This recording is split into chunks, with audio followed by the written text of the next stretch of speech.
What's up everybody, happy Friday and welcome back to the channel for what will likely be the final video of us sort of recapping the first half of the NHL season. So far throughout the week we talked about the most surprising teams and players. I gave my mid-season grades for all 32 NHL teams. Now today I want to give you guys my NHL award picks for all the major awards if the season ended today. Now I say all the major awards, but obviously with the exception of the Norris Trophy and the Rocket, which are awarded to the player with the most points and the player with the most goals respectively, and that would be Kucherov winning the Art Ross if the season ended today and Matthews winning the Rocket. Of course, I want to know what you guys are thinking, so if you disagree with any of my picks, be sure to let me know down below in the comments what your mid-season NHL awards would look like. If you guys do end up enjoying the video, please remember by the end to leave a like. It definitely helps out the videos a ton. And lastly, if this is your first time checking out the channel and you want NHL content just like this all year round, hit that subscribe button. We're getting super close to 75,000. So with that all being said, let's go ahead and start the video off with the first award, the Calder Trophy, which is awarded to the NHL's Rookie of the Year. No need to overthink this one. If the season ended today, this award belongs 1000% to Connor Bedard of the Chicago Blackhawks. Despite the fact that Bedard has missed the Blackhawks' last 6 games with that jaw injury, he still leads all rookies in goals, all rookies in points. The second closest to him in points is 7 behind him, and that's Marco Rossi. He also leads his Chicago Blackhawks in both goals and points. The second closest to him on the team in points is Philip Kurashev, who's 10 points behind him with just 23. Connor Bedard has done amazing this season on a very poor Chicago Blackhawks team. I mean, no disrespect to any of the other players Bedard has played with throughout the majority of the season, but it's not like he's been on a line with,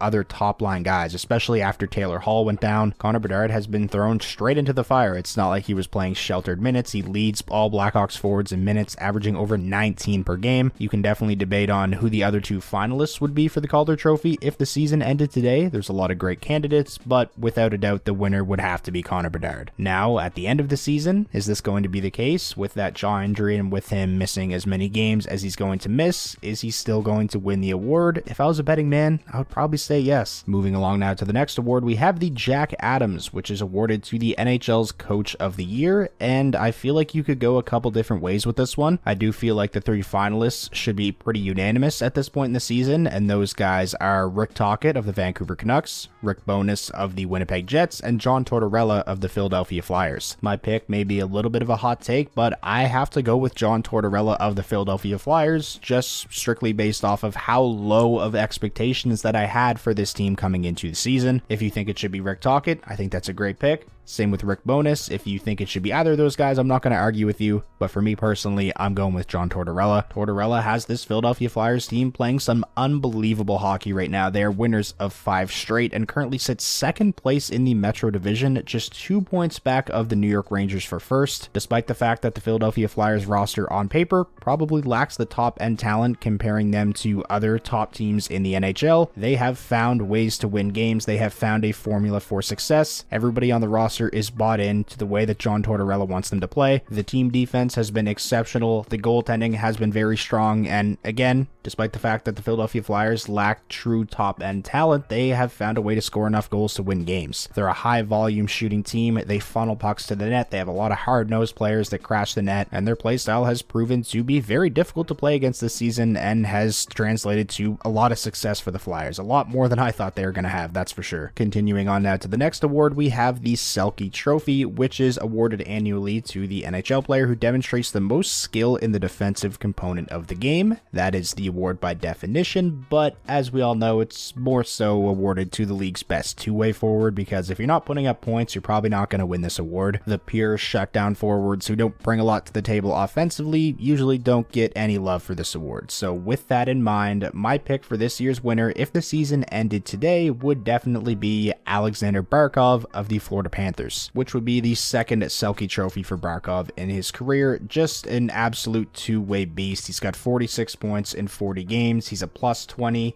dominant in the faceoff circle as per usual, plays for the Florida Panthers in all situations, just 19 giveaways on the season compared to 32 takeaways. We've seen a bit of an uptick this season when it comes to Barkov in terms of his physicality. He's hitting a lot more this season than we're used to seeing him hit. One of the most complete players in the NHL, without a doubt. Fantastic on both special teams. At 5-on-5, he gets the tough matchups, he gets the D-zone starts, he shuts down the opposing team's top players, and he's one of Florida's main drivers of offense. There's definitely some other really strong candidates for the Selke Trophy, guys like Elias Pettersson, Sam Reinhart, who is Barkov's teammate, Joel Eriksson-Ek, just to name a few, but my pick if the season ended today would be Barkov. Moving along now to the next award, we have the Vezina Trophy, which is awarded to the league's best goaltender, and my pick would definitely have to be Connor Hellebuyck of the Winnipeg Jets, winning his second Vezina. Connor Hellebuyck has been one of the league's most consistent goaltenders over the last 6-7 seasons. He has been an absolute monster this year. Third in the NHL in wins, second in goals against average, third in save percentage, second in goals saved above expected. He's carried a big workload for the Winnipeg Jets this season as well, accounting for 22 of the team's 29 total wins. And given where the Winnipeg Jets are at in the standings right now, just 2 points back of Vancouver for first in the entire NHL with 2 games in hand, seeing as how much Hellebuyck's success has translated to wins for the Jets, honestly, I don't think it's too crazy to say Connor Hellebuyck should get some Hart Trophy love as well. In my opinion, really the only other goaltender in the NHL right now that would have a chance to win the Vezina Trophy over Hellebuyck if the season ended today would be Thatcher Demko of the Vancouver Canucks, who himself is having an unbelievable season, and similar to Hellebuyck, his success is translating to a lot of wins for Vancouver. Speaking of the Vancouver Canucks, the next award we have is the Norris Trophy, and for me, it's gotta be Quinn Hughes. Now, you can certainly make a case for Cale Makar, who it seems like year in and year out is always going to be in contention for the Norris Trophy, but in my opinion, this season, Quinn Hughes has been the best complete defenseman in the league. And similar to what I said about Connor Hellebuyck in terms of him getting some love for the Hart Trophy, I think the same can be said for Quinn Hughes. If the season ended today, I think you'd have to at least consider him. He's currently tied for the league lead in terms of points by a defenseman with 53. The player that he's tied with is Cale Makar, who's played 4 less games. And I know there's a lot of people out there that get ticked off when the Norris Trophy just goes to the defenseman with the most points. I'm in the same boat. I don't think that should be the case, but this year it's different. One of the areas of Quinn Hughes' game that has seen a massive improvement is the defensive side of the game. Quinn Hughes has been great defensively this season for Vancouver. Quinn Hughes has really taken control of every aspect of the game this season for the Vancouver Canucks. The offense obviously speaks for itself. He's almost untouchable on the power play, but like I said, his defensive game has just been taken to another level this season as well, and he really deserves a ton of credit for that, because throughout the first, few seasons of Quinn Hughes' career, that was really the only knock on his game. Well, that and, the lack of physicality, which is still a thing, but when Quinn Hughes dominates the game like he does at both ends of the ice, I don't think it really matters if he's not overly physical. And now finally, finishing out the video with the last award, we have the Hart Trophy, which is awarded to the NHL's most valuable player, and I feel like the Hart Trophy race is really up in the air at this point in the season. I think you could go a lot of different ways with this one, but for me personally, I'm going to go with Nathan MacKinnon as my halfway point Hart Trophy pick. MacKinnon is having an absolute monster season for the Colorado Avalanche. He's second in the NHL in points with 73, only behind Nikita Kucherov of the Tampa Bay Lightning, who I think would be another great choice for the Hart. Nathan MacKinnon leads the NHL in even strength points with 44. He's 15 points ahead of the second leading scorer on the Colorado Avalanche, who is Mikko Rantanen with 58. He's also averaging over 23 minutes of ice time per game, which is pretty crazy for a forward. Colorado has relied heavily on their top guys this season. The Avalanche currently sit 4th overall in the entire NHL with 61 points in 46 games. They're 1 point back of the Jets for first place in the Central, although the Jets do have 3 games in hand. You take Nathan MacKinnon off this team, and I don't think they're anywhere close to where they're at right now, especially given the fact that they haven't really gotten the greatest goaltending this season. For me, Nathan MacKinnon has definitely been the most valuable player to his team in the NHL this season, so he would be my pick for the Hart, and I hope he has a really strong second half as well and actually ends up winning the Hart, because I think it'd be cool to see him get his first. So that is going to wrap up today's video. Those are my NHL award winners if the season ended today. Just to quickly recap, the Selke Trophy, I gave it to Alexander Barkov, Jack Adams, John Tortorella of the Philadelphia Flyers, Vezina Trophy to Connor Hellebuyck, Calder to Connor Bedard,